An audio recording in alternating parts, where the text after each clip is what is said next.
Desde la profundidad de nuestra cultura y nuestro caminar ancestral, nace la Universidad Intercultural Sur Andino, Camarones, Chile.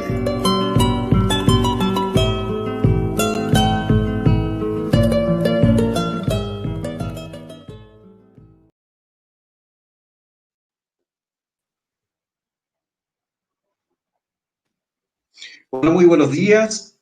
Hoy, día martes 22 de septiembre, nos encontramos para dar una nueva versión de lo que es el ciclo de charlas virtuales, Nueva Constitución desde la perspectiva del Pachacuti Aymara. En esta oportunidad nos acompaña una destacada profesional del área de la abogacía, la doctora Nancy Yáñez Fuenzalida, quien nos está compartiendo todo su conocimiento en una nueva ponencia que lleva por título Pueblos Indígenas y Nueva Constitución. Como ustedes bien sabrán, prontamente se va a ejecutar un hecho histórico para nuestro país, que es un plebiscito donde nos pronunciaremos por si el país adopta la decisión de tener una nueva constitución. Y en ese contexto, dado que para los pueblos indígenas es de suma importancia y para las nuevas generaciones, es por eso que hemos iniciado este ciclo de charlas. La vez pasada estuvo el doctor Juan Jacobo Tancara y en esta oportunidad nos acompaña doña Nancy Yáñez, a quien le agradecemos, y también queremos agradecer a la Universidad Intercultural Sur Andino por permitir que esto se haga realidad. Sin mayor preámbulo, dejo con ustedes a la doctora Nancy Yáñez para que haga su presentación. Buenos días, Nancy. Buenos días, Carlos. Bueno, muchísimas gracias por esta invitación. Un saludo especial a quienes integran la Universidad Intercultural Sur Andino. Para mí, en mi calidad de directora, además del Centro de Derechos Humanos de la Facultad de Derecho de la Universidad de Chile, es realmente un honor poder desarrollar estas relaciones académicas, en particular para apoyar el trabajo que realizamos los centros académicos, fundamentalmente para fortalecer el ejercicio de los derechos por parte de los pueblos indígenas y aspirar, en definitiva, a una sociedad más democrática. Así que estar hoy día con ustedes realmente un honor y tener la posibilidad de compartir algunas reflexiones con los pueblos indígenas del norte, particularmente con las comunidades aymara de la región de Arica, Parinacota, es siempre un verdadero placer. Bueno, yo hoy día he preparado una presentación que tiene dos partes. Una, buscamos revisar qué es lo que han hecho otros países de la región en procesos constituyentes similares al que nosotros vamos a empezar a andar prontamente a partir del plebiscito de octubre del 25 de octubre. Entonces, poder en definitiva revisar la experiencia comparada y sacar algunas lecciones de esos procesos. Posteriormente, también quisiera compartir la evolución que los derechos de los pueblos indígenas han tenido en el derecho internacional de los derechos humanos, considerando precisamente que el derecho internacional es un límite a la soberanía, en consecuencia hace parte del bloque de constitucionalidad, de modo que lo que se refleja en estos instrumentos debiera quedar plasmado en el texto constitucional. Entonces voy a compartir pantalla.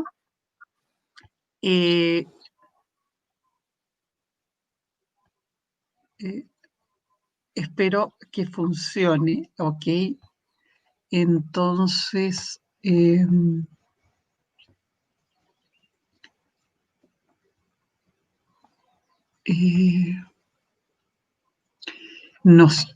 a mí me pilla la tecnología, Carlos, así que voy a necesitar ayuda acá, porque no sé cómo subir el PowerPoint. Esto no es igual que Zoom, que es el sistema que yo estoy acostumbrada a usar. Abajo hay unos iconos y está en el cuarto. Espéreme, creo que tengo aquí el texto. Aquí hay Entonces, un icono de una pantalla. lo abrí. Aquí tengo aquí el texto y entonces aquí tengo el texto y voy a poner aquí compartir. Ahí se ve, ¿no? Ya. A ver, ahí está subiendo, ahí está. Ahí está. Entonces, ahí estamos, ¿no? Sí. Perfecto, lo ven bien. Entonces, vamos a partir revisando la forma en que las constituciones de otros países de la región han reconocido los derechos de los pueblos indígenas. Y lo primero que es importante enfatizar que este debate se generó en la región al comienzo de la década de los 90, cuando la mayoría de nuestros países estaban haciendo la transición desde los gobiernos autoritarios, dictaduras militares, hacia la democracia.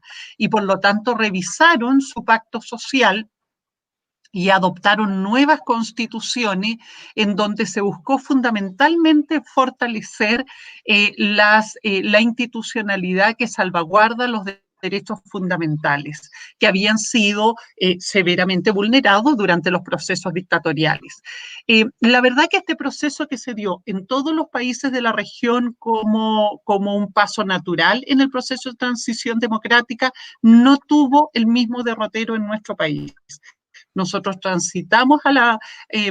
hicimos la transición democrática con la misma constitución adoptada durante la dictadura de Pinochet y esta se mantuvo prácticamente sin modificaciones, salvo las modificaciones del 2005 que efectivamente revisan la institucionalidad de derechos humanos, según vamos a ver, fundamentalmente incorporando los tratados internacionales en materia de derechos humanos ratificados por Chile y vigente. Pero no ocurrió lo que ocurrió en las otras constituciones. La primera de ellas es la Constitución de Colombia, donde se reconoce primero la existencia de los pueblos indígenas. En varias de las constituciones se enfatiza la preexistencia de los pueblos indígenas a la conformación de los estados nacionales y se opta por modelos de ciudadanía multicultural o plurinacional, dependiendo, en definitiva, los países y la profundidad del proceso político que sustenta la reforma constitucional. Entonces, nos vamos a encontrar en que la mayoría de las constituciones de la región finalmente reconocen, incorporan al bloque de constitucionalidad los tratados internacionales ratificados y vigentes, es decir, reconocen que las obligaciones internacionales contraídas por el Estado deben ser respetadas y deben establecerse mecanismos para su efectivo cumplimiento en el ámbito interno y por ello deben estar recogidas en el texto constitucional. Son expresión de la soberanía internacional que tiene su legitimidad precisamente en los derechos humanos internacionalmente reconocidos. En segundo lugar, reconocen la existencia de los pueblos indígenas y por tanto le reconocen derechos específicos a los pueblos indígenas, la mayoría de los cuales están sustentados en estos instrumentos internacionales en materia de derechos humanos, aunque hay procesos constituyentes que han ido más allá de los tratados internacionales en materia de derechos humanos y han consagrado el Estado plurinacional, como es el caso de Bolivia, según vamos a examinar. Y por otro lado, también estos textos constitucionales se preocuparon de establecer instituciones eficaces para hacer efectivo el ejercicio de los derechos. Y una institución que ha sido fundamental es el llamado Defensor del Pueblo, que en definitiva es una institución autónoma del Estado, autónoma precisamente para garantizar su independencia política y que en definitiva tiene como función representar los intereses de los ciudadanos cuando sus derechos fundamentales son vulnerados y por lo tanto tiene facultad para accionar ante los tribunales de justicia en representación de los derechos de las personas y de los pueblos, ¿no? Nada de eso está en nuestra Constitución y por lo tanto es parte de los desafíos que hoy día nosotros debiéramos enfrentar de cara al proceso constituyente. Vamos a partir revisando la normativa constitucional de Colombia. La Constitución de Colombia del año 91 es tal vez precursora en el reconocimiento de los derechos de los pueblos indígenas, aunque en la Constitución brasileña ya en 1988 se pronunciaba al respecto. Sin embargo, no lo hacía con la profundidad que lo va a hacer la Constitución colombiana, ¿no? La Constitución del 91 reconoce y protege la diversidad étnica y cultural de la nación colombiana, entonces lo primero que pone en discusión es esta idea de que el Estado se configura a partir de una comunidad política constituida por una nación que es homogénea culturalmente y que en esa homogeneidad cultural está fundado precisamente la lealtad política que expresa esta comunidad al proyecto de Estado, al respectivo proyecto de Estado, ¿no? Con esto, Colombia echa en definitiva por tierra este imaginario del siglo XIX, de que nuestros estados republicanos estaban finalmente constituidos por una única nación, evidenciando, ¿no?, la condición pluriétnica y pluricultural que es común a todos los países de Latinoamérica y en particular al caso chileno. Fíjense que Colombia tiene una población indígena del orden del 3%. Mientras que Chile, de acuerdo con el censo del 2017, el censo abreviado, bordea el 12% de la población, ¿no? Entonces, esto nos permite dar cuenta, en definitiva, que si Colombia ha reconocido la diversidad étnica y cultural de la nación, que evidentemente no se expresa solo en los pueblos indígenas, también en la población afrocolombiana, pero evidentemente lo que da cuenta, ¿no?, de la consistencia con el reconocimiento de pueblos que habitan en el territorio con anterioridad a la conformación de los estados republicanos. Establece como obligación la protección de las riquezas culturales y naturales de la nación, el artículo 8, que va a ser precisamente las normas que van a permitir posteriormente, hace ya el año 2018 y el año 2016, reconocer los derechos de la naturaleza y proteger los elementos que componen la naturaleza, como los ríos, específicamente la protección del río Atrato, como la protección también del río Amazonas y del ecosistema que está conformado precisamente por la cuenca, por la gran olla hidrográfica del río Amazonas. Señala que las relaciones exteriores del Estado se fundamentan en la soberanía nacional, pero también en el respeto a la autodeterminación de los pueblos y por lo tanto asume que el reconocimiento a la autodeterminación de los pueblos en nada fragiliza, en nada debilita la soberanía nacional y reconoce los principios del derecho internacional aceptados por Colombia. Es decir, aquí hay una cuestión que es fundamental porque normalmente los estados ven, si bien concurren a la comunidad internacional y suscriben los tratados internacionales en distintos ámbitos, tanto en el orden comercial, pero particularmente lo que hoy día nos compete en materia de derechos humanos, de alguna manera en ese acto subordina la soberanía nacional al pleno cumplimiento de esas obligaciones que soberanamente ha contraído.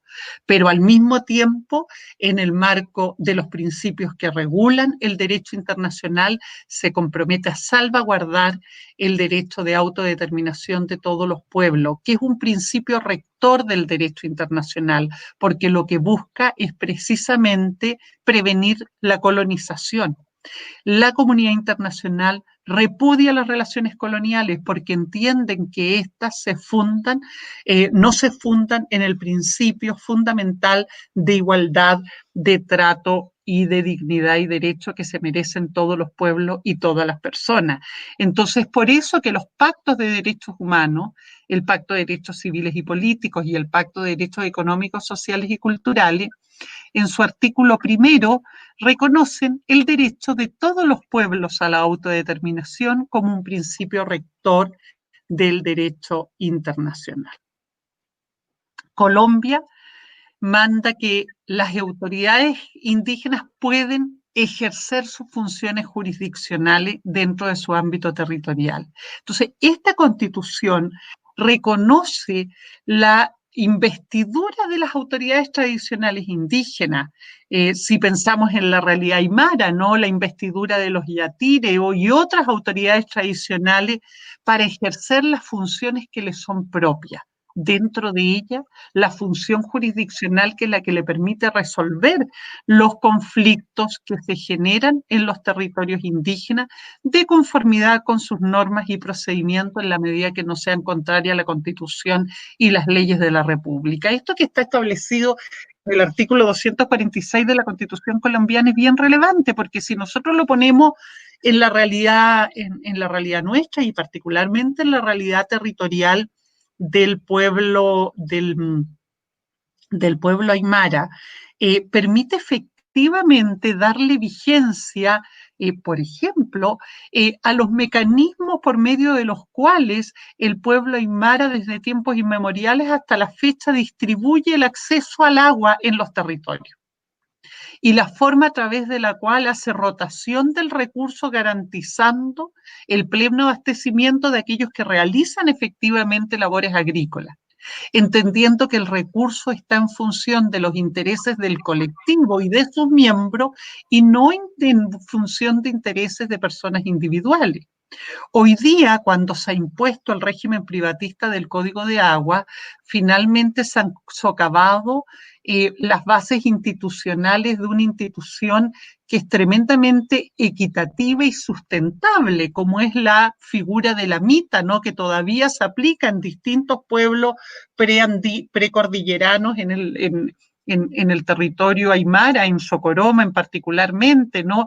Que permite que efectivamente el alcalde de agua o la asamblea comunitaria anualmente distribuya el agua disponible de acuerdo a las necesidades de producción que tiene cada uno de los miembros, garantizando el derecho de los que efectivamente van a realizar actividades productivas. Si se aplica el modelo del Código de Agua, aquellos que no realizan actividades productivas tienen finalmente, se genera, ¿no?, la vulnerabilidad de que pueden verse tentados a vender sus derechos porque ya no hacen uso productivo de ellos. Entonces, motiva, ¿no?, una preeminencia de ese interés individual por sobre el interés colectivo, que es tremendamente grave cuando se trata de un recurso esencial para la existencia de toda la comunidad y para la sustentabilidad del territorio. La Constitución también señala que los derechos y deberes consagrados en la Carta se interpretarán de conformidad con los tratados internacionales de derechos humanos y vuelve entonces a dar cuenta que son estos instrumentos internacionales en materia de derechos humanos el compromiso que adquieren los estados democráticos en el seno de la comunidad internacional y por lo tanto el pacto social fundamental debe dar cuenta de su vocación, de su responsabilidad, en definitiva de cumplirlo, y no puede argumentar cuestiones de soberanía nacional para eludir las obligaciones internacionales, como suele ocurrir sobre todo cuando los estados vulneran los derechos o cuando en definitiva los estados abandonan los principios democráticos y se transforman en estados autoritarios. ¿Qué es lo que dice la Constitución de Perú del 94?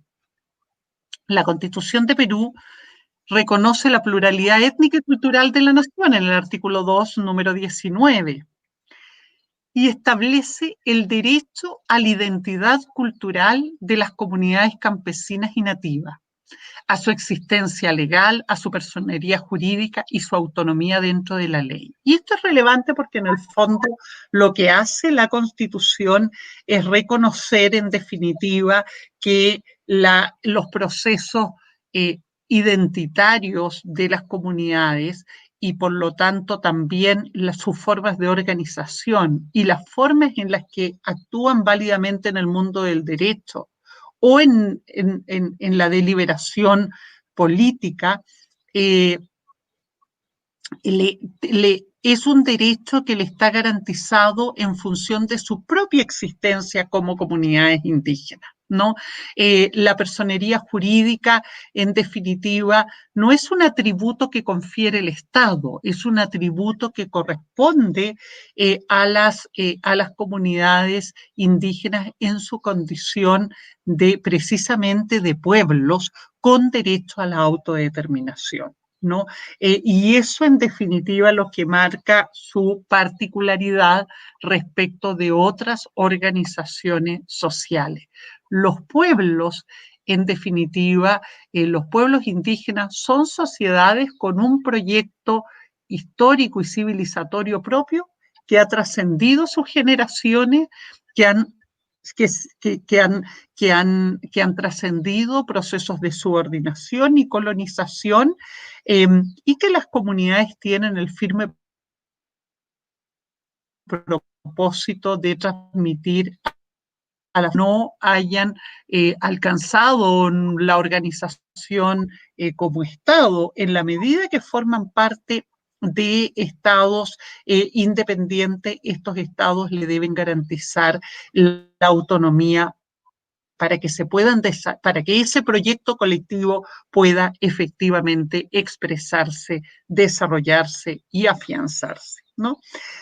Perú manda que las autoridades de las comunidades campesinas y nativas, con el apoyo de las rondas campesinas, puedan ejercer funciones jurisdiccionales dentro de su ámbito territorial de conformidad al derecho consuetudinario, siempre que no violen los derechos fundamentales de las personas.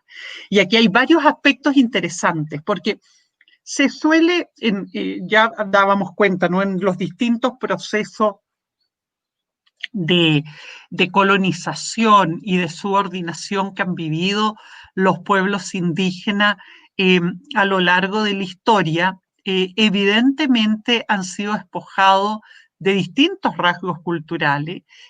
Sus instituciones se han visto debilitadas o socavadas, pero también es importante considerar que los pueblos indígenas, como cualquier sociedad, son esencialmente dinámicos y que en definitiva, a pesar de haber perdido determinados rasgos culturales, pueden apropiarse de determinadas formas de organización, pueden incorporar a su cultura nuevos conocimientos, nuevas formas de expresión cultural que les permitan resolver las problemáticas de esta coyuntura histórica. Entonces, lo que esto demuestra es precisamente que el texto constitucional debe hacerse cargo de este dinamismo y no utilizar estos elementos precisamente para denegar derechos. Las rondas campesinas son una forma de organización que surge en el marco del conflicto interno en Perú, cuando las comunidades fueron asoladas por la violencia tanto del Estado peruano a través del ejército como del grupo subversivo Sendero Luminoso. y a efectos de poder, en definitiva, proteger la integridad física y psíquica de los integrantes de las comunidades que vivieron brutales violaciones a sus derechos humanos, las comunidades constituyeron estas rondas campesinas, que buscaban precisamente alertar de la venida de alguno de estos grupos, organizar a la comunidad con mecanismos de autodefensa y también aplicar sanciones en los territorios cuando se cometían violaciones a los derechos. Y la Constitución les reconoce posteriormente la facultad de ejercer, de continuar ejerciendo esas funciones jurisdiccionales una vez superado la situación del conflicto interno, y establece que pueden aplicar el derecho consuetudinario para sancionar vulneraciones a las normas, a las normas consuetudinarias dentro del territorio étnico, debiendo en todo caso respetar los derechos fundamentales de las personas.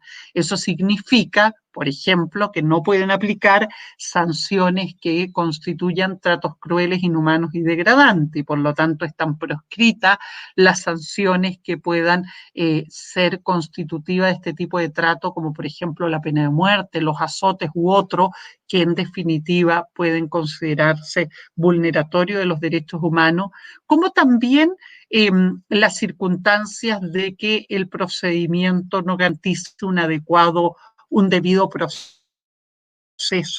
para las personas que en definitiva son sometidas a esta jurisdicción. Las normas, recogiendo el texto colombiano también, ¿no? Lo señalaba en el texto colombiano, se indica que las normas relativas a los derechos y libertades en la Constitución se interpretarán de conformidad con la Declaración Universal de Derechos Humanos y con los tratados y acuerdos internacionales sobre la misma materia ratificados por el Perú. Y aquí es interesante porque, en definitiva, lo que hace la Constitución, un segundito, voy a volver atrás, claro, era para chequear. Esto es interesante porque, si se recuerdan, en la Constitución de Colombia, aquí tengo el artículo 93, establece que los derechos y deberes se interpretarán de conformidad a los tratados internacionales sobre derechos humanos ratificados por Colombia. ¿Ya? Entonces eso supone que un tratado,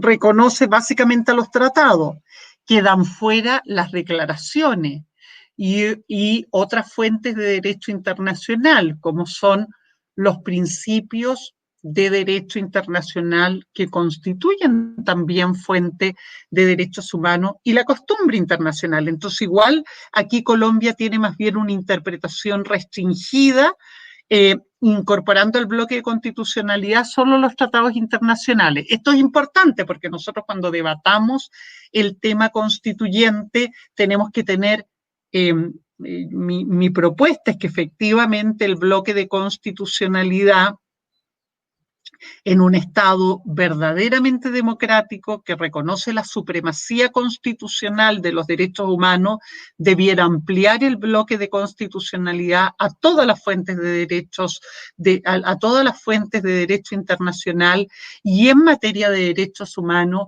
también a las declaraciones e instrumentos con los cuales la comunidad internacional ha ido desarrollando, ¿no?, esta interpretación evolutiva de los derechos humanos. Vamos a volver sobre este punto, pero aquí ya Perú hace un pasito adelante, porque dice, bueno, son los tratados y acuerdos internacionales sobre derechos, entonces dice, son los tratados, pero también acuerdos internacionales sobre las materias ratificadas por el Perú. Y uno podría entender que en acuerdos amplía la noción tratados a declaraciones, ¿no?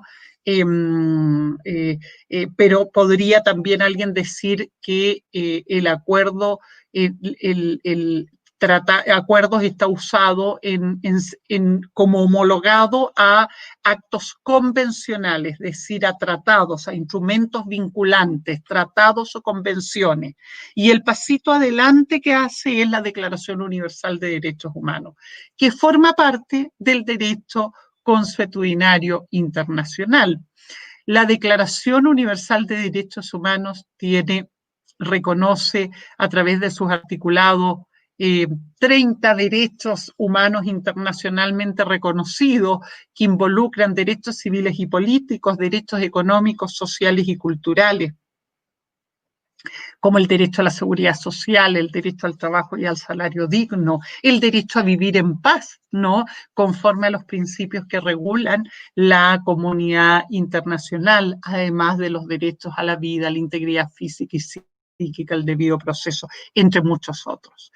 Creo que la Constitución de Perú y la Constitución de Colombia son un buen reflejo de lo que podríamos llamar el primer periodo del constitucionalismo democrático latinoamericano postdictatorial, que corresponde fundamentalmente a la década de los 90. ¿Ya? Sin embargo, hay un segundo periodo que es el llamado de los neoconstitucionalismos, y en donde efectivamente los textos constitucionales avanzan en una reforma al modelo de Estado, ¿no? Y básicamente ya no es un Estado que reconoce la multiculturalidad de la nación, sino que en sí mismo el Estado se reconoce como plurinacional. Y por lo tanto entiende que las estructuras del Estado deben ajustarse de modo que den cuenta de la plurinacionalidad que conforma la comunidad política y asegure entonces la efectiva distribución del poder político entre los distintos pueblos que conforman esa nación.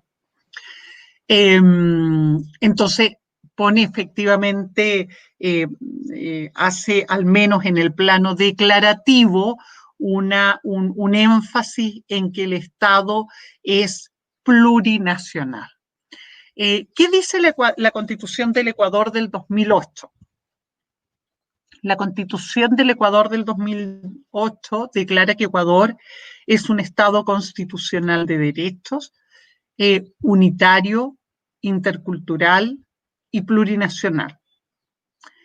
Entonces reconoce, y ahí no hay un cambio en la concepción del Estado nacional, ¿no?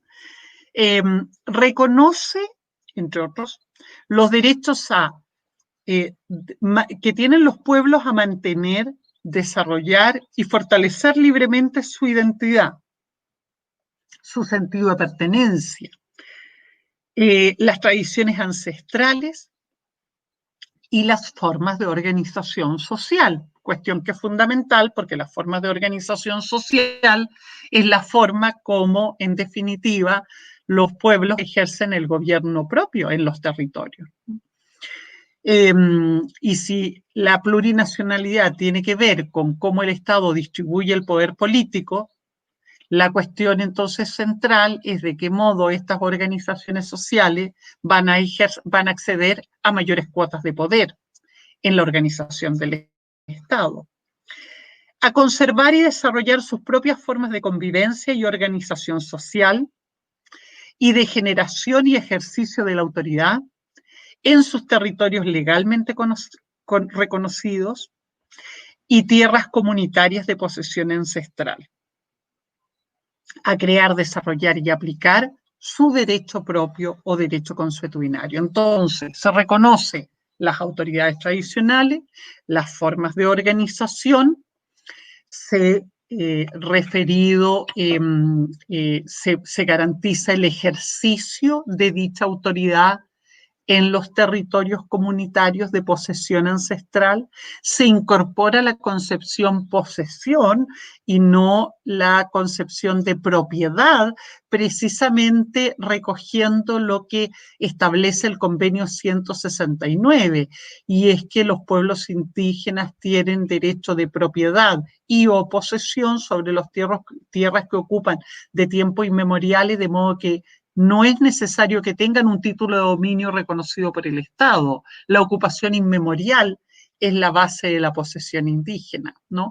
Entonces, sintoniza precisamente con esa concepción y valida el pluralismo jurídico a través del reconocimiento del derecho consuetudinario. Decíamos entonces que si se reconoce la propiedad en definitiva, si se reconoce la investidura de las autoridades indígenas y el derecho que éstas tienen a ejercer el gobierno propio conforme a sus reglas consuetudinarias, entonces de lo que estamos dando cuenta es efectivamente, bueno, cuáles serían realmente, qué aspectos del gobierno propio están regulados en la Constitución. Y una cuestión que es fundamental, porque en general es una prerrogativa que se reserva el Estado, es la facultad que tienen las autoridades indígenas a administrar justicia y por lo tanto a resolver los conflictos que se generan en los territorios de acuerdo a sus tradiciones ancestrales y derecho consuetudinario. El artículo 171 de la Constitución ecuatoriana sí lo consigna. Sin embargo, una de las cuestiones que normalmente se ha puesto sobre la discusión para efectos de restringir las atribuciones de las autoridades indígenas en materia de administración de justicia es precisamente que un estereotipo finalmente, ¿no?, que da cuenta que finalmente se sustenta en este paradigma o en esta dicotomía entre civilización y entre civilización y salvajismo, ¿no? Y se da cuenta de que en definitiva son instituciones que estarían en un escalafón inferior en el proceso evolutivo, dando cuenta de que las organizaciones que adquieren mayor grado de desarrollo son aquellas que están amparadas bajo las estructuras del Estado, poniendo entonces bajo sospecha las organizaciones indígenas, sobre todo desde la perspectiva de en cuanto esta forma de hacer justicia respeta o no los principios y normas de derechos humanos. La verdad que la justicia estatal está sujeta al mismo escrutinio, ¿no? Por lo pronto, uno podría señalar que así como la jurisdicción indígena está limitada por los derechos humanos y no puede aplicar ningún tipo de sanción que importe o que implique un trato cruel, inhumano, degradante, esto se aplica también para el Estado nacional o para el Estado plurinacional en un escenario de un Estado reformado, ¿no? Entonces, y se aplica de igual forma para poner en cuestión los estados que todavía mantienen la pena de muerte, para poner en cuestión el régimen penitenciario en los estados, en los estados o en las sociedades estatales.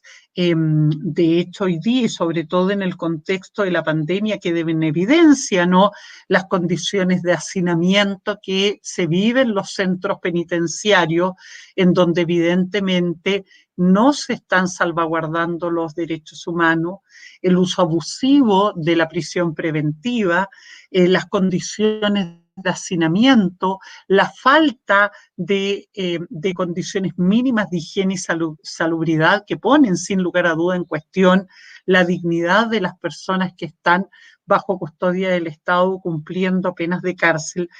Son cuestiones que evidentemente también dan cuenta de las dificultades que en materia de derechos humanos enfrenta el sistema de justicia estatal. Por lo tanto, la reflexión que motiva el reconocimiento de la jurisdicción indígena es aplicable para cualquier sociedad. Y en este plano es aplicable también el debate sobre los derechos de las mujeres y la obligación que pesa sobre las sociedades indígenas, de igual forma que sobre la sociedad mayor, de modificar prácticas patriarcales y garantizar los derechos de las mujeres. Ecuador ha zanjado la discusión estableciendo que en el ámbito, en el ejercicio de la justicia propia por parte de los pueblos indígenas, se debe garantizar la participación y la incidencia en la toma de decisiones de las mujeres a efectos precisamente de garantizar sus derechos y salvaguardar, en definitiva, salvaguardarlas de prácticas que pudieran afectar su dignidad e igualdad. El Estado garantiza que las decisiones de la jurisdicción indígena sean respetadas por las autoridades públicas. Están sujetos a control de constitucionalidad precisamente para verificar que se salvaguardan los derechos fundamentales. Cuando se produce una colisión de derechos entre la jurisdicción indígena o una colisión de competencias entre la jurisdicción indígena y la jurisdicción ordinaria, entonces se contemplan mecanismos de coordinación y cooperación.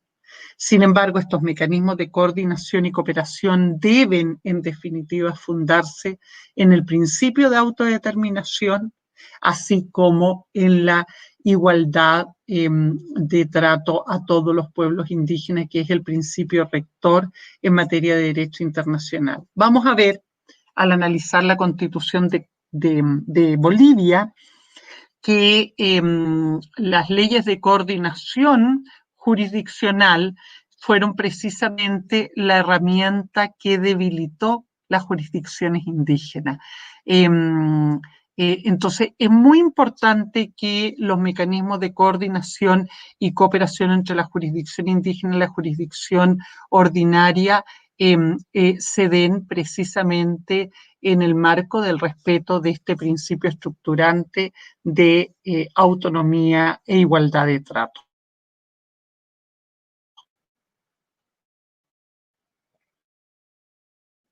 Las personas titulares de todos los derechos garantizados en la Constitución y en los instrumentos internacionales. Y aquí se vuelve a ampliar el espectro del bloque de constitucionalidad, porque entonces, porque básicamente ya no hablamos de tratados internacionales ratificados como lo hacían las constituciones anteriores, que analizamos, Colombia y Perú. Aquí se dice los instrumentos internacionales y ahí entonces abrimos un abanico de instrumentos que hace esta norma mucho más robusta, porque ya hablamos de declaraciones. Por lo tanto, si estamos hablando de materia de pueblos indígenas, incorporamos la Declaración Universal de Derechos de Pueblos Indígenas, incorporamos la Declaración Americana de Derechos de Pueblos Indígenas, ¿no? Incorporamos no solamente los tratados y los pactos, sino que también las observaciones por medio de las cuales los órganos encargados de aplicar estos instrumentos internacionales se pronuncian sobre la manera de interpretarlos y que van generando entonces lo que la jurisprudencia interamericana ha llamado el corpus juris internacional, es decir, un conjunto de normas, principios, reglas de interpretación que marcan estándares en materia de derechos humanos que son a los que se deben las naciones civilizadas que hacen de que han hecho una apuesta por las democracias, en definitiva, una democracia basada en el Estado de Derecho. Bolivia. La Constitución del 2009 en Bolivia, en distintos artículos, declara que Bolivia constituye un Estado unitario, social de derecho, plurinacional y comunitario, que se funda en la pluralidad y el pluralismo político, económico, jurídico, cultural y lingüístico dentro del proceso integrador del país. Entonces, básicamente, ¿no?, da cuenta de un Estado que hace vocación de los derechos, por eso es un Estado social de derecho, que se funda en el Estado de Derecho estructurado en torno a los derechos fundamentales, que es plurinacional, comunitario, entendiendo que en la base de este Estado unitario están los pueblos y naciones indígenas, y que si en la base de este Estado unitario están los pueblos y naciones indígenas, entonces se funda en el pluralismo en todas sus dimensiones. Lo que no conspira contra un proceso integrador, contra un proyecto de vida común, porque lo que hace Bolivia es asumir que el Estado plurinacional puede llevar adelante un proyecto político común fundado en la diversidad de pueblos y naciones que conforman el Estado boliviano. Reconoce el derecho de los pueblos indígenas a la autonomía, al autogobierno, a su cultura, al reconocimiento de sus instituciones y a la consolidación de sus entidades territoriales conforme a esta Constitución y las leyes. Ante esta Constitución, Bolivia había avanzado en el reconocimiento de los territorios comunitarios de origen, y con esta Constitución lo que avanza, ¿no?, en estatutos de autonomía basados fundamentalmente en organizaciones, en restablecer o en reestructurar la división político-administrativa del país en torno a municipios autónomos que se regulan por un estatuto de autonomía bajo el liderazgo de los pueblos y naciones indígenas que tienen representación demográfica mayoritaria en dichos territorios. Establece que uno de los fines y funciones esenciales del Estado es precisamente reafirmar y consolidar la diversidad plurinacional, y por lo tanto a ello responden estos estatutos de autonomía. Les reconoce funciones jurisdiccionales y establece entonces que las jurisdicciones indígenas originarias campesinas deben respetar el derecho a la vida, el derecho a la defensa y demás derechos y garantías establecidas en la presente Constitución, que constituye en definitiva el límite a los derechos humanos. Establece en definitiva este estatuto personal, es decir, la jurisdicción originaria campesina se funda precisamente en la membresía étnica, es decir, en el vínculo que hay entre los miembros de los pueblos indígenas con sus autoridades originarias y sus pueblos, pero también entiende que hay determinadas materias, así como la dimensión territorial,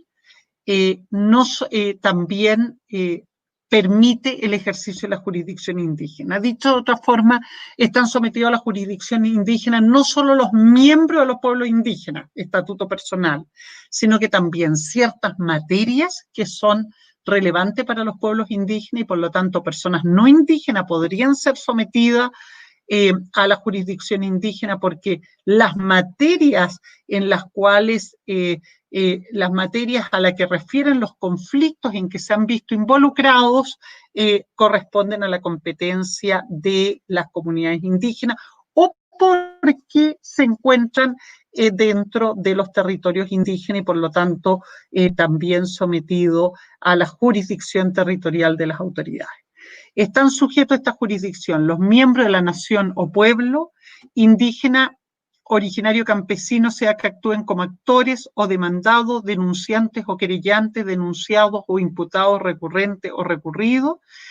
Y esta jurisdicción reconoce los asuntos indígenas originarios de conformidad a lo establecido en una ley de deslinde jurisdiccional. Y esta ley de deslinde jurisdiccional es la que de alguna manera empezó a limitar este estatuto material, estos ámbitos de la jurisdicción indígena, debilitando de alguna manera el texto constitucional, y esto ha sido muy, muy debatido en el vecino país de Bolivia. Esta jurisdicción se aplica a relaciones y hechos jurídicos que se realizan o cuyos efectos se producen dentro de la jurisdicción de un pueblo indígena o originario campesino. Y esto es interesante porque hay jurisdicciones indígenas, y los ratificó además hace unos años atrás el Tribunal Constitucional boliviano, que se han irrogado la competencia para conocer de los conflictos derivados de la industria extractiva en los territorios, particularmente la denegación del derecho a la consulta o la falta de estudios de impacto ambiental, estableciendo entonces la obligación de realizar, anulando licencias de exploración y explotación y exigiendo entonces el pleno cumplimiento de la consulta indígena y el respeto al consentimiento previo, libre e informado, de modo que finalmente ha excluido el territorio, ha permitido por esta vía excluir del territorio industrias extractivas, ¿no? Entonces, ahí hay no ha sido la regla general, pero ya hay una sentencia que se pronuncia en definitiva en esa línea y que ha extendido el ámbito de la jurisdicción indígena en este ámbito. Sobre la ley de deslinde jurisdiccional se pronuncia el artículo 192. En lo que refiere a los tratados internacionales,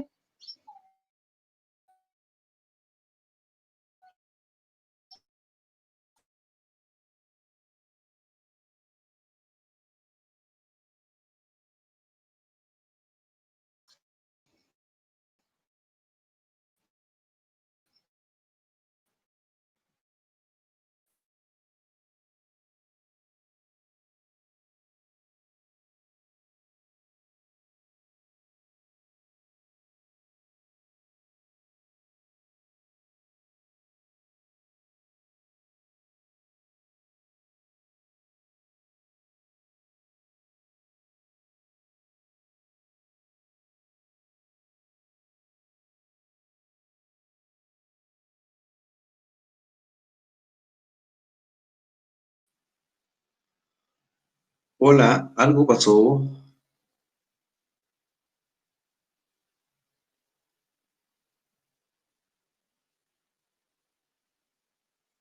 Apoyo técnico.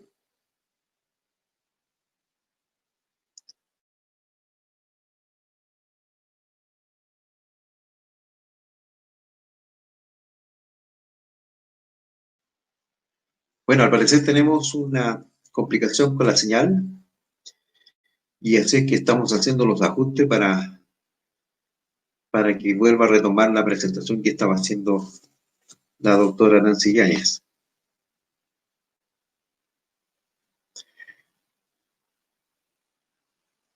Así es que estamos, bueno, como ustedes pudieron apreciar, la presentación de la doctora Nancy Yáñez abordaba a los derechos de los pueblos indígenas a nivel de la Constitución de los países de Colombia, Perú, Bolivia. Entonces vamos a intentar retomar la comunicación con la doctora. Así que vamos a ver en qué situación está. Bueno, es importante recordar a todos los presentes, aprovecho la oportunidad para decir que el próximo sábado 26 de septiembre a las 18 horas vamos a tener una presentación también de una nueva exposición en el marco de lo que es el ciclo de charlas Pachacuti desde la perspectiva aymara. En esta oportunidad, que es el día 26 de septiembre, que cae día sábado a las 18 horas, va a estar la señora Patricia Albornoz Guzmán, acompañada por Mirna Bustamante Soldevilla, ambas abogados, quienes van a hacer una presentación sobre los aportes para la comprensión de un cambio a la Constitución en el fondo y en la forma. Entonces también ahí vamos a dialogar para tener un marco referencial que permita a las personas estar informadas. El objetivo principal de nosotros es informar, entregar miradas, experiencia y también ciertos conceptos que son importantes al momento de tener una información fundada para tomar la decisión que es lo que más conviene a nuestra comunidad, a nuestro pueblo y como también a nuestro país. Bueno, ahora hemos retomado con Nancy, con la doctora Nancy, así que dejo con la doctora Nancy para que continúe con su presentación. Bueno, miles de disculpas, se cayó el internet y tuve que moverme a un lugar con mejor señal, así que creo que ya no vamos a volver a tener dificultad. Voy a volver a compartir la pantalla.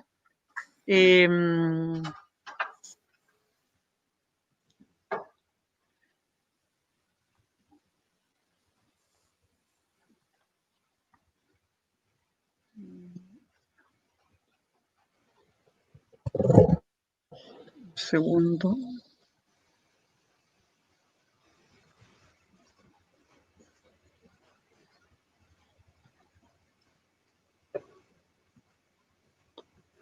Aquí estamos, entonces.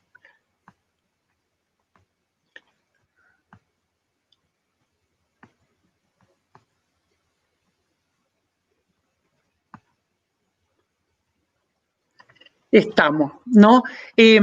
Bueno, nos habíamos quedado entonces en analizando, ¿no? Precisamente cómo Bolivia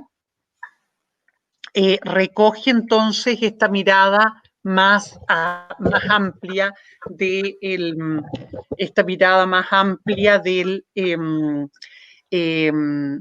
bloque de constitucionalidad, incorporando entonces los tratados internacionales, esta noción de instrumento en términos amplios, ¿ya? ¿Qué pasa en nuestro país? Nuestro país, a partir del año 2005, en el artículo 5, número 2, establece que el ejercicio de la soberanía reconoce como límite los derechos esenciales que emanan de la naturaleza humana, y es deber de los órganos del Estado respetar y promover tales derechos garantizados por esta Constitución, así como por los tratados internacionales ratificados por Chile que se encuentran vigentes.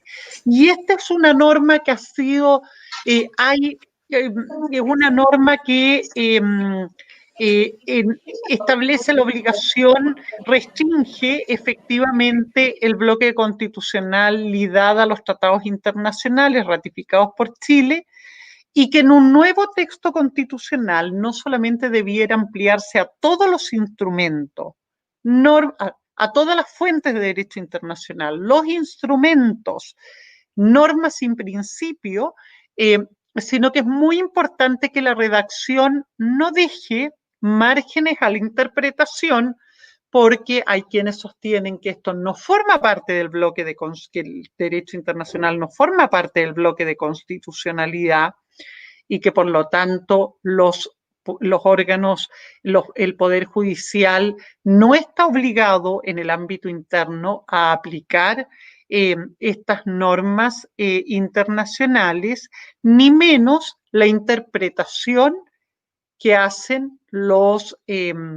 órganos del sistema de protección de derechos humanos, que es lo que se llama la interpretación fidedigna o la interpretación conforme.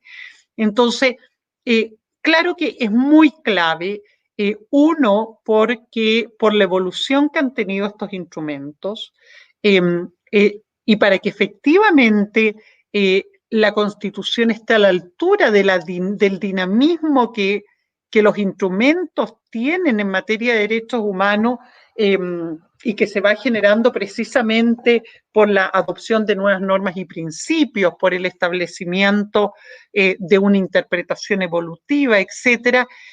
La norma que se pronuncie sobre este punto es, sin lugar a dudas, fundamental, ¿no? Nosotros en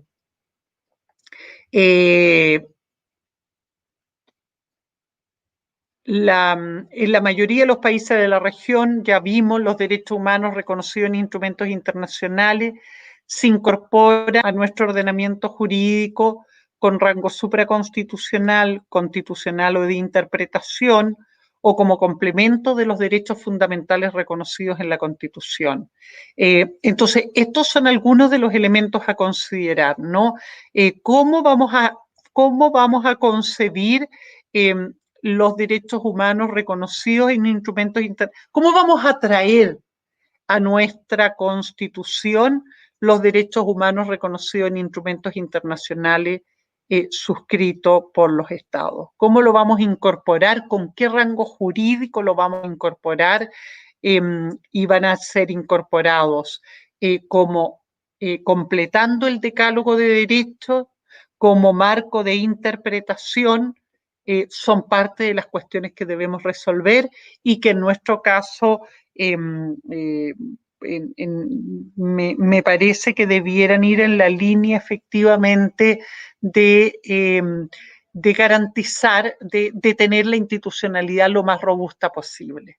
Porque si en esto se basa la democracia, no hay ni una razón para que nuestro país abdique de una democracia fundada en el pleno respeto de los derechos.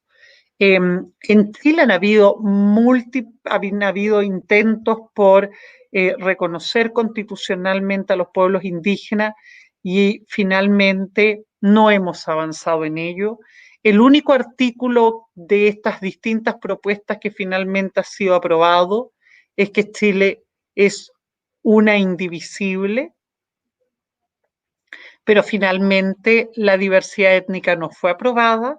Era una propuesta en una versión de reconocimiento muy débil, y así todo no tuvo los quórum para su aprobación. Indica que especialmente la ley garantizará el derecho a conservar, desarrollar y fortalecer la identidad, idiomas, instituciones y tradiciones espirituales, sociales y culturales de los pueblos indígenas que forman parte de la nación chilena. El gran ausente en esta discusión es la autodeterminación y los derechos territoriales de los pueblos indígenas. Los procesos que se han llevado adelante en Chile han tenido, como señalado, una propuesta de reconocimiento constitucional más bien débil, y una propuesta de institucionalidad que no se condice con el fortalecimiento de las autonomías indígenas, sino que eleva el rango de ministerio la CONADI a efectos de robustecer la instancia a cargo de las políticas públicas y crea un consejo de pueblos indígenas para ejercer en el fondo para el derecho de participación en el diseño, formulación e implementación de políticas públicas. Pero básicamente no hay normas respecto a cómo se van a incorporar en el Parlamento, de qué manera van a incidir en la administración de justicia y cómo en definitiva van a incidir en otros ámbitos de la deliberación política que pueden comprometer su interés y que no necesariamente están circunscritos a la agencia estatal a cargo de implementar la política indígena. En Chile el procedimiento de consulta por medio de la regulación reglamentaria a través del Decreto Supremo 66 y 40, finalmente ha debilitado el procedimiento de consulta del convenio 169, estableciendo entonces que una serie de restricciones a las consultas indígenas que se expresan fundamentalmente en la exigencia de la afectación directa, no la susceptibilidad de afectación, sino que la exigencia de la afectación directa, la significación de la afectación, de modo que si en la apreciación del Estado la afectación a los pueblos indígenas no tiene la significación, no tiene una entidad que se mide de acuerdo con los parámetros establecidos por el sistema de evaluación de impacto ambiental, en el caso del Decreto Supremo 40, no es objeto de consulta. En el marco del Decreto Supremo 66 también hay una serie de omisiones de los estándares que debilitan el proceso de consulta. Y tal vez lo más complejo no es que medidas administrativas es que no hay una claridad respecto a cómo se consultan las medidas legislativas, y en definitiva en el proceso de deliberación de las medidas legislativas no está garantizado la efectiva consulta indígena, y también esta se encuentra circunscrita a las normas que específicamente refieren a los pueblos indígenas y no a las normas generales susceptibles de afectarle, entre muchas otras consideraciones. Entonces, la tarea que tenemos por delante es sin lugar a duda titánica. Yo me quedaría hasta acá por ahora. Abriría Carlos, si te parece, una consulta sobre esta parte de la presentación, y si nos queda un minutito al final, tal vez podríamos volver con los estándares internacionales a efectos de que pudiéramos revisarlo para saber a qué estándares debemos responder. Pero me parece que en función, por lo compleja también de los temas que estamos analizando, sería interesante tener un feedback de ustedes y responder preguntas y consultas sobre esta parte de la presentación. Bueno, Nancy, agradecer tu presentación. La duda que nace generalmente es que lamentablemente en el día de hoy, en este minuto, la Constitución de nuestro país no reconoce los derechos de los pueblos indígenas acá en Chile. Entonces, la pregunta que nace así, ¿por qué a pesar de que a partir de los años hubo un compromiso en un momento por un candidato, en aquel entonces don Patricio Erwin, que hizo 3 compromisos importantes? Uno era crear una ley, está la ley indígena, la ratificación del convenio 169 se hizo a posterioridad entre el 2008 y 2009, y el otro compromiso era el reconocimiento constitucional de los derechos de los pueblos indígenas, situación que hasta el día de hoy no se ha podido concretar. ¿Cuáles han sido las razones, sobre todo del Parlamento? Porque hubieron presentaciones y también hubieron ejercicios de consulta de incorporar los derechos de los pueblos indígenas, porque ha habido una resistencia de que nuestra Constitución incorpore los derechos de los pueblos indígenas.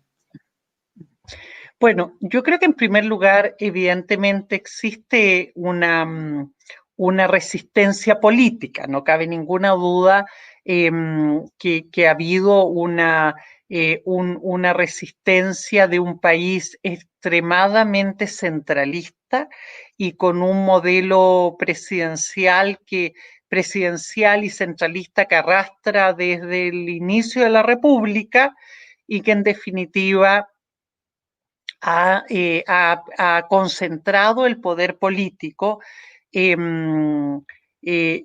en ese escenario hay una resistencia a compartir, a distribuir el poder, ¿no?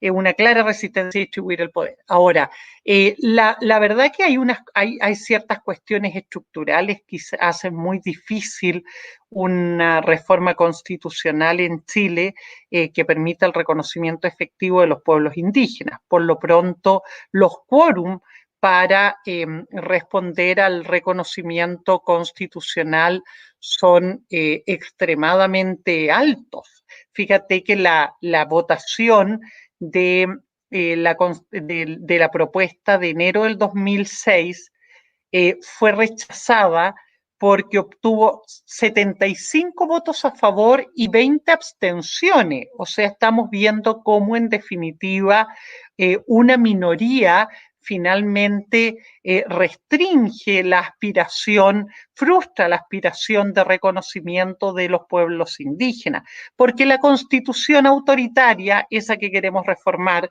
efectivamente tiene uno de sus principales enclaves autoritarios, es quórum que impiden en definitiva o hacen muy difícil su modificación,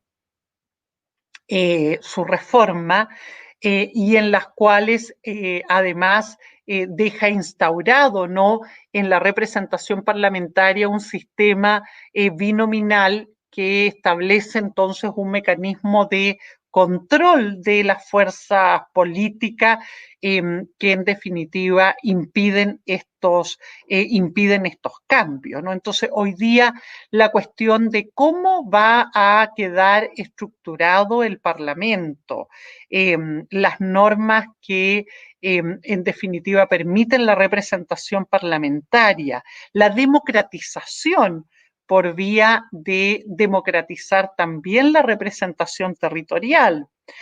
Los escaños reservados para pueblos indígenas son fundamentales porque en definitiva lo que demuestra precisamente esta situación que tú acabas de connotar es que en la actual conformación del Parlamento, con las normas que regulan las reformas constitucionales en Chile, es prácticamente imposible modificar la Constitución de modo que responda a los intereses de los sectores más excluidos que no están representados en los grupos políticos hegemónicos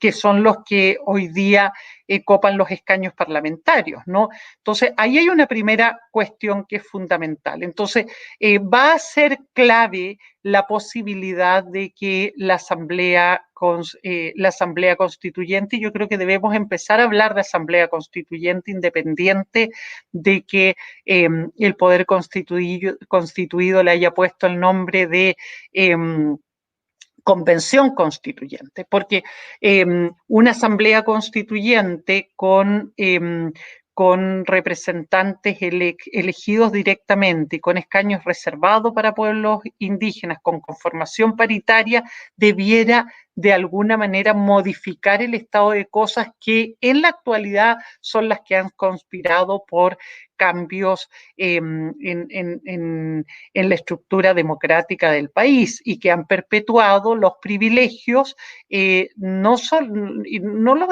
los privilegios de la clase política, sino que fundamentalmente los privilegios de la oligarquía por medio de asegurarle, en definitiva, el control sobre los recursos naturales particularmente. Yo te consulta, el hecho de que se reconozca los derechos de los pueblos indígenas, ¿en qué aporta al desarrollo conjunto del país? Porque también a veces cuando se toca estos temas pareciera que se ve como algo negativo, como que los indígenas van a tener ciertos privilegios, pero en el trasfondo, la cosmovisión del pueblo indígena, en el fondo lo que trata es de, primero, resguardar su territorio, y eso significa el resguardo de los recursos naturales, de manera a hacer un uso, no me gusta utilizar este término, pero es racional, de tal manera de que tengamos una mejor vida. Porque, por ejemplo, voy a reiterar una situación.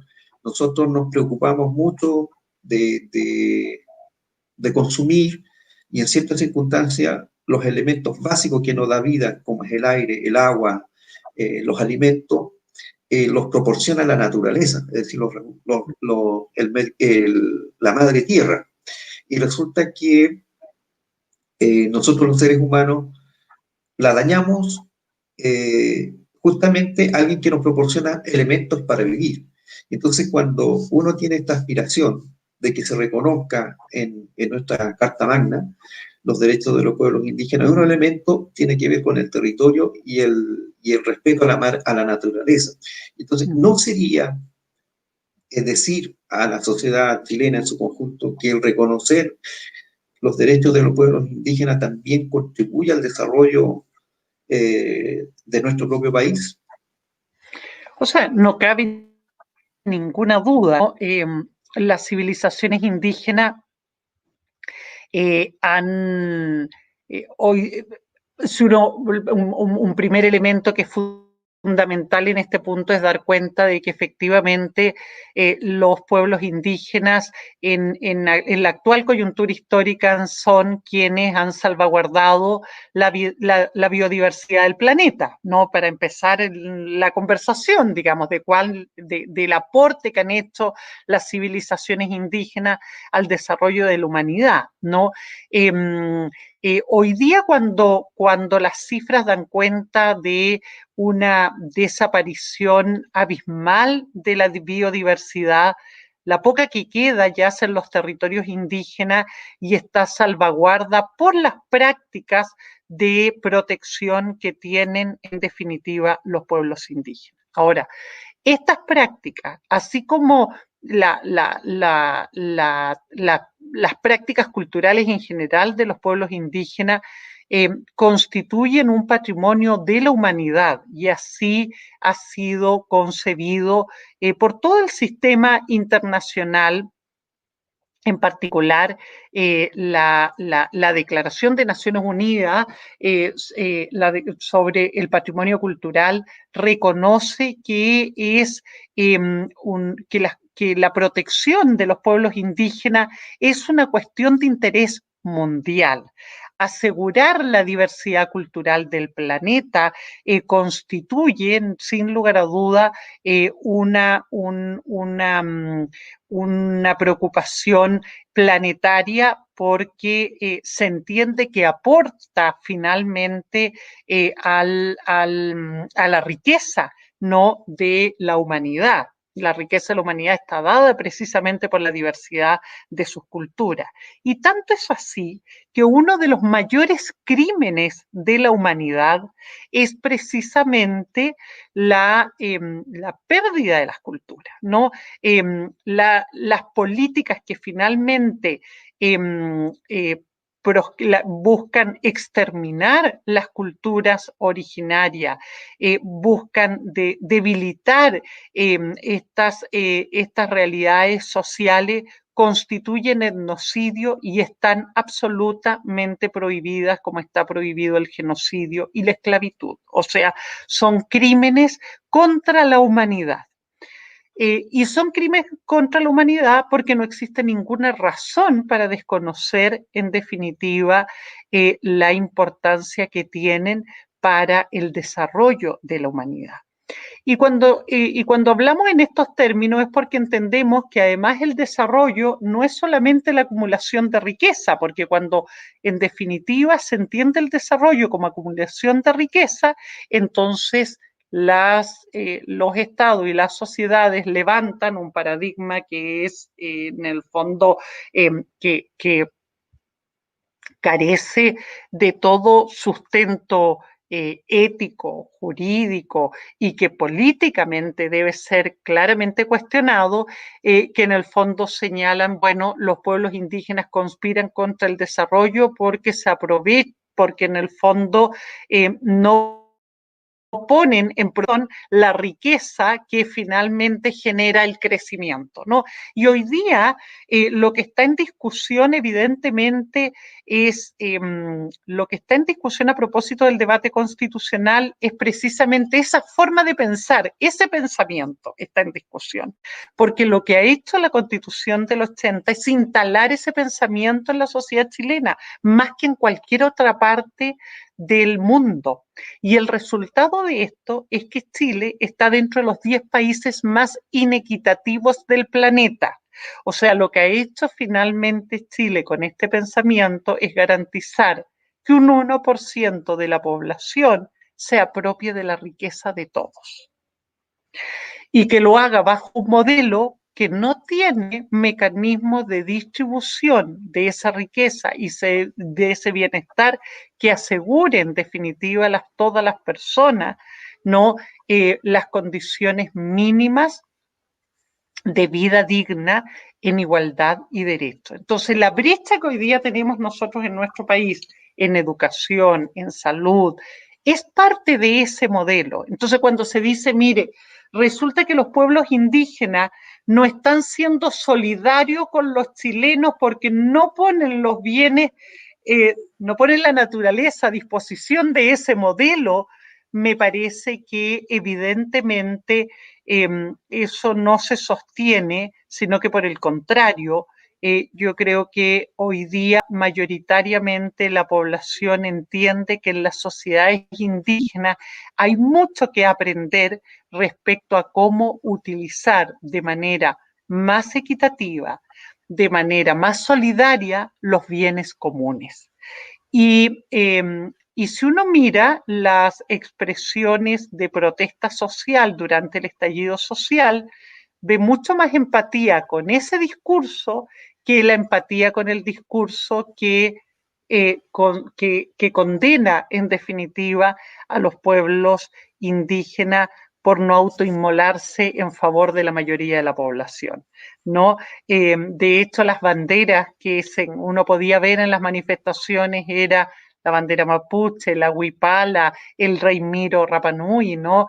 Y la verdad que escaseaba, no había ni una bandera de partido político y las banderas chilenas eran pocas y estaban enlutadas por el negro, ¿no? Y por el negro de un modelo que finalmente está condenando a la pobreza y a la exclusión a un amplio sector de la población, que se mira en el modelo de los pueblos indígenas.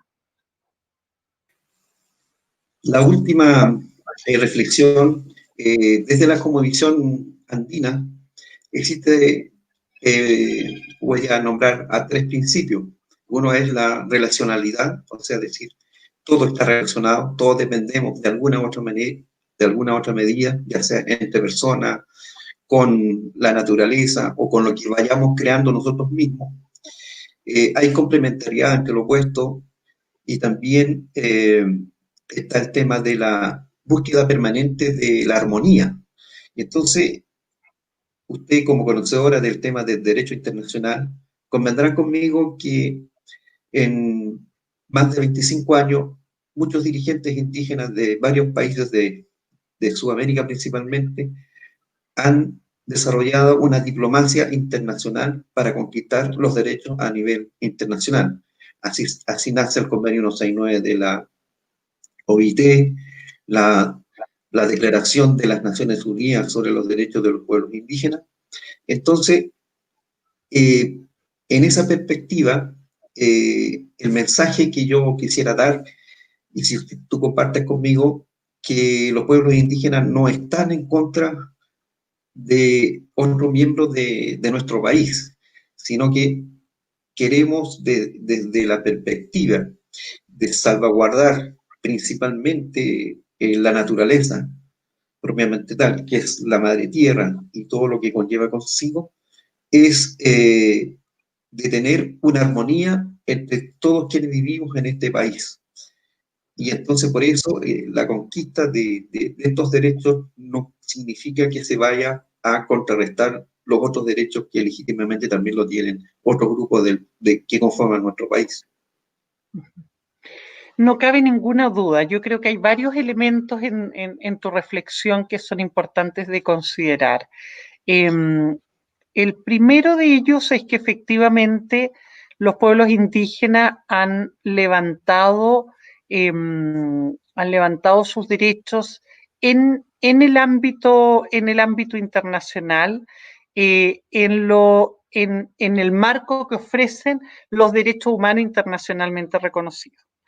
O sea, si en el fondo los pueblos indígenas han hecho suyo, en primer lugar, los derechos humanos internacionalmente reconocidos como principio del trato respetuoso entre las naciones, ¿no? Hay que recordar que los derechos humanos fueron adoptados por los estados con posterioridad a momentos brutales de la historia de la humanidad, donde en definitiva lo que mostraba la humanidad era lo peor de lo suyo, ¿no? Que son las guerras mundiales con las que dimos inicio a la primera mitad del siglo XX. Y entonces adopta estos principios como una forma, como un marco de un trato digno y respetuoso entre todos los seres humanos. Y ese es el marco dentro del cual se ha desarrollado la demanda de los pueblos indígenas por el reconocimiento de sus derechos. Y por lo tanto, no conozco ningún pueblo indígena que no haya hecho vocación plena del respeto a estas normas. El segundo punto es que efectivamente los pueblos indígenas han logrado incidir en la diplomacia internacional, dando cuenta que a pesar de que la comunidad internacional está formada por 193 estados y hay más de 5.000 grupos, pueblos indígenas étnicamente diferenciados a nivel mundial, los pueblos indígenas han hecho vocación, han determinado respetar los estados dentro de cuyas fronteras quedaron adscritos en la mayoría de los casos contra su voluntad, ¿no? Y salvaguardar la integridad territorial de estos estados sobre la base del compromiso de regular las relaciones en torno a estas normas y principios internacionales. Así entonces se ha establecido o se ha generado un marco normativo cada vez más robusto en términos de la protección, en definitiva, de sus derechos. Los pueblos indígenas entonces en este escenario, así como han hecho vocación por el respeto a los derechos humanos, exigen esa misma vocación por parte del Estado de sus instituciones y por parte de la sociedad civil. Entonces, lo que ocurre y la preocupación surge en el fondo, a esta pregunta, ¿no? ¿Por qué los indígenas quieren, en definitiva, tantos o más derechos? Porque le han sido vulnerados y negados sus derechos. Y por lo tanto, un proceso de descolonización interna que no sea solamente un reconocimiento declarativo, sino efectivo, supone que este pacto social se funde en reconocer sus derechos. Y por lo tanto se zanjen parte de las tensiones históricas de esta comunidad, donde los pueblos indígenas han sido maltratados. Y no han sido maltratados hace muchos años atrás. Han sido maltratados hasta hace poco. Entonces, lo que tenemos que superar como sociedad es que las mujeres tenemos derecho a no ser maltratadas, los pueblos indígenas tienen derecho a no ser maltratados, los pobres tienen derecho a no ser maltratados, los niños tienen derecho a no ser maltratados, los viejos tienen derecho a no ser maltratados, y lo que tenemos que reponer es abandonar la sociedad del maltrato por la sociedad en la cual la dignidad se haga costumbre, ¿no? Y cuando una sociedad en que la dignidad se hace costumbre es una sociedad que supone que el Estado, por ejemplo, va a invertir recursos públicos para recuperar la lengua aymara, porque por cierto que es penoso para todos los pueblos, las comunidades indígenas de nuestro país, que a diferencia de las comunidades indígenas de los países vecinos, no hablan su lengua porque el Estado de Chile les prohibió hablar su lengua en el proceso de chilenización. En consecuencia, un nuevo pacto social supone recuperar la lengua aymara. Y recuperar la lengua aymara no solo para los aymaras, sino que para todos aquellos que dentro de esta comunidad política queremos tener también el derecho a interactuar, a dialogar interculturalmente, ¿no? Y a entender que hay una riqueza en que todos podamos expresarnos, poniendo como valor el pluralismo, ¿no? Cuando las comunidades, en definitiva, no les han sido reconocidos territorios ancestrales, respecto a los cuales incluso tienen título, si pensamos en el caso de Arica Parinacota, y el Estado sigue actuando como si se tratara de tierras fiscales, y la entrega en concesión a las empresas mineras, o la entrega en concesión al ejército, tratándose de tierras ancestrales de valoración de importancia para las comunidades, es muy difícil generar un nuevo trato, ¿no? Ahora, evidentemente, en el fondo supone pensar que esas comunidades, en definitiva, no aportan a la sociedad chilena, y que por lo tanto no hay que entregarle tierra porque no tienen nada que aportar, y no tienen nada que aportar porque no hacen nada con su tierra. Entonces, ese discurso colonialista, sesgado, discriminatorio, es en definitiva el que tenemos que superar, porque finalmente es un discurso odioso, porque supone que hay una forma de vida que no constituye un aporte al desarrollo y que solo aporta aquella que en definitiva permite, por ejemplo, que las tierras puedan ser dadas, pueden ser embargadas pueden ser embargadas por el Estado para que los pueblos indígenas puedan recibir un crédito y puedan invertir en esas tierras y puedan entonces, en definitiva, ingresar al sistema de mercado, que es el único que garantiza bienestar y desarrollo, ¿no? Entonces, ese debate, evidentemente, es el debate que tenemos que dar respetuosamente, pero en el cual, evidentemente, lo que uno observa, ¿no? Es, bueno, evidentemente, los pueblos indígenas tienen derecho a mantener su territorio, a desarrollar actividades en sus territorios, las tradicionales y las nuevas, ¿no? Cuando uno finalmente observa procesos también de reconversión productiva en los territorios, ¿no? La forma en que se ha desarrollado, por ejemplo, el maíz en el Valle de Utah, ¿no? Con denominación de origen respecto al maíz en el Valle de Utah, o el orégano en la zona de Putre y en todo entonces, evidentemente entiende que hay otras formas de concebir el aporte y no entregarle el territorio a Monsanto para que cultive transgénico en el territorio indígena y finalmente se lleve los recursos fuera del país porque las políticas tributarias no van a garantizar que deje parte de la riqueza a efectos de poder distribuirla en el territorio nacional de una manera que mejore las condiciones de bienestar, no solo de ese sector económico, sino que de todos quienes habitamos en este territorio. Entonces, evidentemente, yo diría que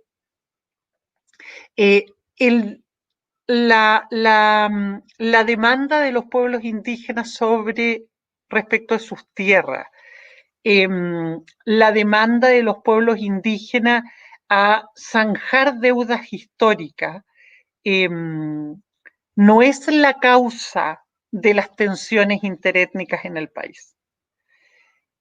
O dicho de otra forma, la única manera de resolver, de zanjar los problemas étnicos en nuestro país es hacernos cargo de que hemos tenido prácticas racistas que hay que eliminar, que tenemos deudas históricas que hay que zanjar, que tenemos que poner en discusión las miradas, la diversidad de miradas sobre qué implica el desarrollo y cómo se distribuye la riqueza, y que en realidad hay un debate pendiente sobre cómo queremos habitar este territorio y de qué manera los seres humanos vamos a relacionarnos con la naturaleza, que la ponen sobre la mesa los pueblos indígenas, pero que está sobre la mesa para todos, porque en esa discusión también está en juego el paradigma antropocéntrico que pone al ser humano en la cúspide de la cadena evolutiva. Los pueblos indígenas no ven al ser humano en la cúspide de la cadena evolutiva. Ven al ser humano en una relación circular con la naturaleza, el principio de la armonía del que tú hablabas. Y ese principio de armonía es un principio del que la sociedad occidental tiene mucho que aprender. Y es un principio que puede salvar a la sociedad occidental de la debacle. Porque si hay algo que tiene a la sociedad occidental absolutamente en jaque, es precisamente pensar que la naturaleza está al servicio de la humanidad y que por lo tanto tenemos el derecho a explotarla hasta su total agotamiento. Y eso es lo que cada 2 segundos hace crisis. Cambio climático, fenómenos naturales que no controlamos, desigualdad en la distribución de cargas ambientales, zonas de sacrificio, no un crecimiento urbano absolutamente irracional, un planeta que consume 7 veces la capacidad del planeta, etcétera, etcétera, etcétera, ¿no? Somos los seres vivos que necesitamos más de los otros seres vivos de la naturaleza, y nos damos el lujo de exterminar la naturaleza y los elementos que la componen, ¿no? Entonces, yo creo que hemos avanzado en el derecho. Recientemente salió un fallo de la Corte Interamericana de Derechos Humanos que es muy interesante. Se pronuncia sobre un caso de asociaciones indígenas del Chaco argentino que conforman la asociación La Cajonat con Argentina, y ahí establece que la protección del medio ambiente es una obligación de los estados a la luz del artículo 26 de la Convención Americana de Derechos Humanos, que garantiza los derechos económicos, sociales y culturales, y se funda en el principio de la Carta de la Organización de Estados Americanos, donde todos los estados de la región asumieron el compromiso de garantizar el desarrollo integral de los pueblos de América. Y por lo tanto la protección de la naturaleza es el compromiso con el desarrollo integral y no viceversa, no a la inversa. No es que la protección de la naturaleza conspire contra el desarrollo. La protección de la naturaleza es la garantía del desarrollo integral, y lo acaba de decir la Corte Interamericana en una sentencia de 6 de febrero del año 2020. Qué buena noticia. Bueno, con eso estaríamos cerrando este capítulo de este ciclo de charlas virtuales. En primer lugar, a ti, Nancy, agradecerte. Bueno, para qué decir, la doctora Nancy Yáñez es abogada, su grado académico es doctor. En este momento ostenta el cargo de directora del Centro de Derechos Humanos de la Facultad de Derecho de la Universidad de Chile. Te hacemos las infinitas gracias. Tú, a lo largo de tu historia, yo digo siempre, uno podrá tener discurso, puede decir muchas cosas, pero lo que habla por sí mismo son las acciones. Y tú has hecho muchas acciones en favor de los derechos de los pueblos indígenas y era por eso importante conocer tu punto de vista y eso es lo que has ilustrado a través de tu exposición.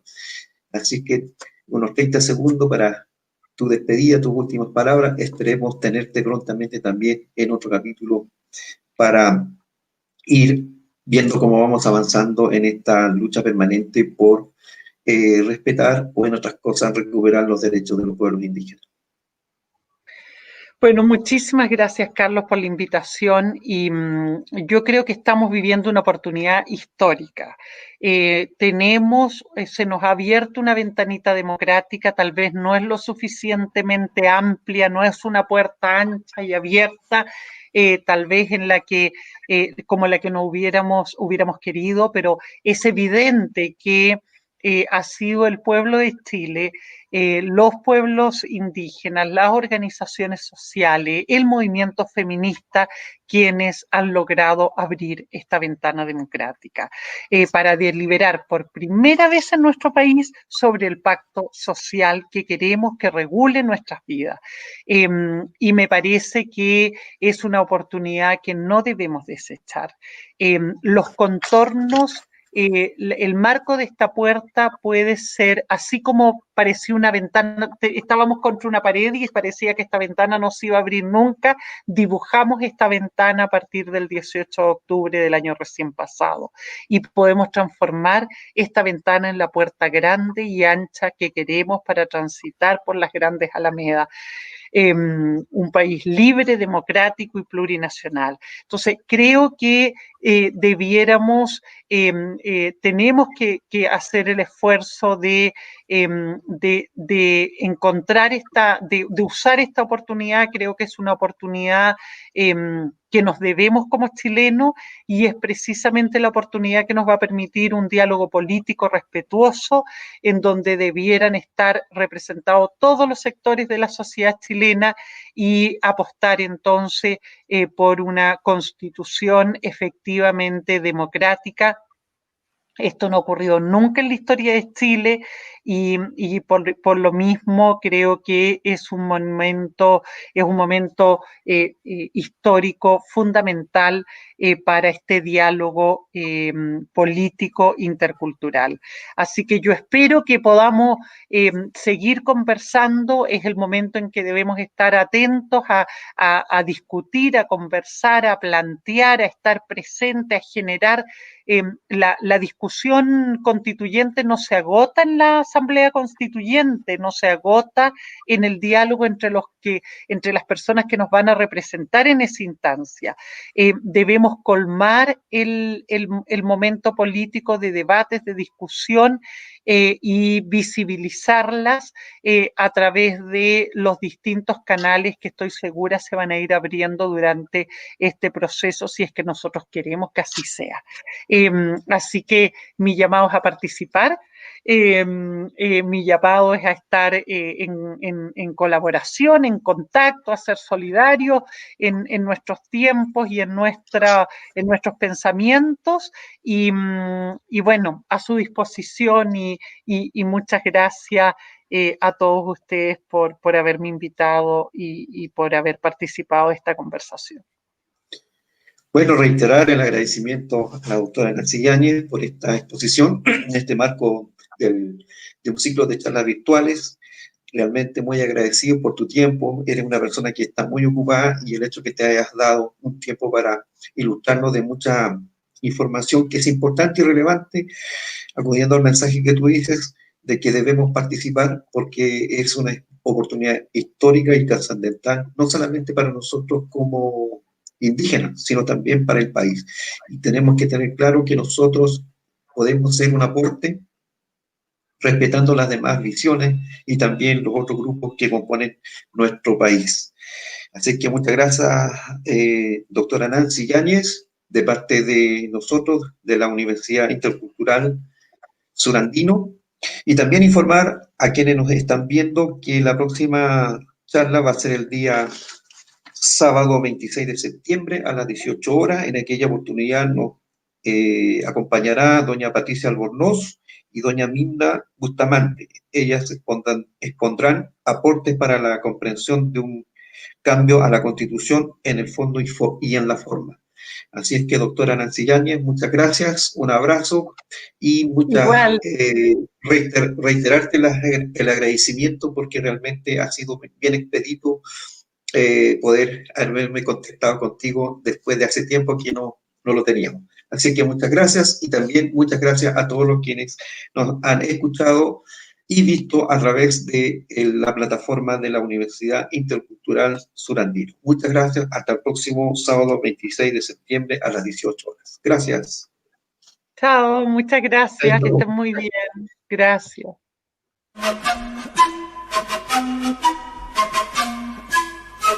Desde la profundidad de nuestra cultura y nuestro caminar ancestral, nace la Universidad Intercultural Sur Andino, Camarones, Chile.